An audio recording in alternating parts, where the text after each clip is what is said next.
I don't even know if this is going to work, but I'm going to go ahead and try to draw for a little bit before I go to bed. We've got an old school Comicsgate live playing right now. Not an old school, it's not actually a retro one, but this is actually a contemporary. Go ahead and believe that. A contemporary happening right now. Comicsgate live. So we're going to go ahead and dig into that. We're going to draw a little bit. Do some eraser action, do some drone action, listen to some Comicsgate, and comment on it if I feel like it. But draw as much as I can. Sorry about the shadow. Not very good lighting in here right now, but I'll figure that out a little bit later. Actually, you know what? I wonder if I put one over here. We're going to go ahead and try that. I'm going to press play on this show. We'll listen to it like it's a live stream because it is a live stream, and I'll pause every once in a while to make commentary if I feel like it. But go ahead and enjoy the latest Ethan Van Sciver Comics Artist Pro Secrets live stream, Comicsgate Live. Honey, I'm home. Our reptile is live right now is what we're going to be celebrating the hero that is Dojo Kun Comet. I want to get to know you a little bit because I don't know you very well. In fact, I don't know you at all. I've talked a couple times, but very briefly. You are Brian Menard. That's right. There's Infamous gunslinger Desmond Gibbons, better known across the Wild West as the Cactus Kid, comes to the sleepy town of Clarkson. Trouble finds him in the unlikeliest of sources, the sheriff. After their conflict, the Cactus Kid finds himself inexplicably wearing the badge of a hawk. Later, while on the trail of a serial killer, he and his deputy run afoul of a powerful druid, and the events that lead to the Cactus Kid's transformation into the hulking, four-armed projectile reptile are even more than the druid bargained for. From the Wild West to current-day Los Angeles, where he meets superheroes Black Eagle and Red Hawk, and forms an amazing alliance with the stunning and deadly Kitty Hawk. Join the projectile reptile on a journey of gunslinging druidic magic, superheroes, and artifacts. Projectile reptile.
I believe in Great, true love, googly moogly. so I'll back it. Don, We've been going for 10 minutes.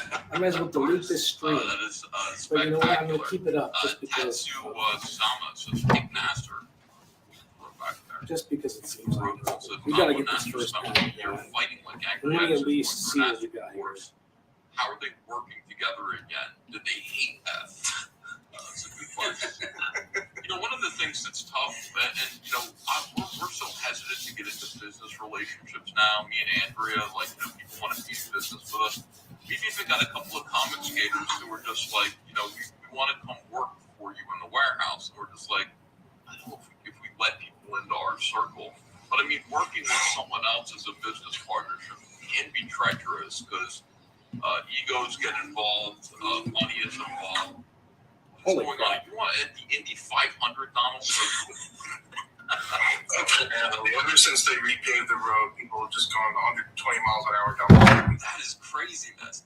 So how are you guys going to do this differently now? I mean, I think after just a blowout fight for the past 3 years, Mike, they were fighting, they were squabbling a lot over the first Brutus book. Well, I don't want to rehash everything, but I'll keep it short. I'll just keep it short.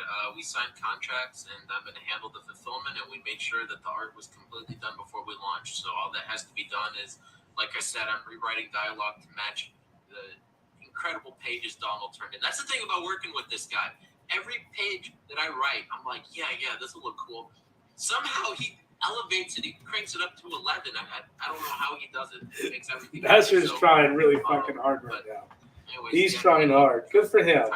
I mean, the thing is, Ethan's trying to sell a little bit of the drama so we can get a story going.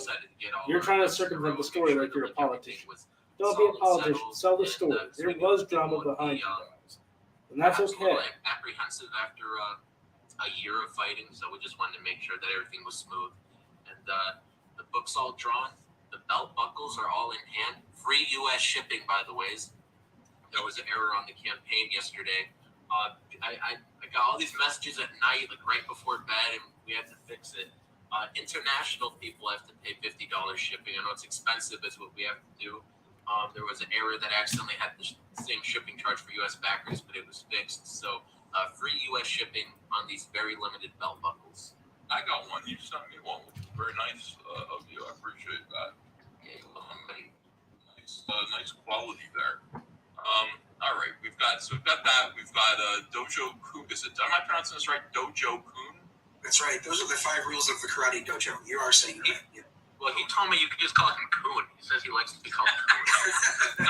Careful with that one. Hail, Nasser, with the tip in there. Good for you.